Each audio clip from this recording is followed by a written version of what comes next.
সব ছেড়ে দিয়ে টাকা পয়সা অর্থ সম্পদ যাহা কিছু আছে কোনো কিছু লোভ না করে আমার মুর্শিদের চরণে দাসত্ব করতে।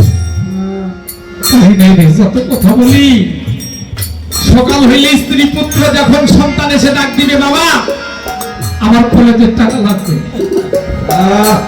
মেয়ে এসে কইব বাবা আমার স্কুলে যেতে হবে, টাকা দাও, আমার কাপড় চোপড় কিনতে হবে, স্ত্রী বলবে আজকে সদাই হয় নাই, তুমি ঘুরতেছো তোমার গুরু বাড়ি যাইয়া, একটু সদাই পাতে লাগবে না, তুমি খাবা কি?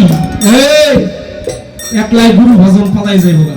আরে কেবল ভুল বেশি, এত দুঃখের মধ্যে থাইকাও যারা ওই গুরু নামটা স্মরণ করতে পারে, আমার সন্তান কামদের নাম, আমার ভাইয়ের পাগলের নাম, আমার সাব্বির চাচার নাম, তারাই তো ভক্ত হয়।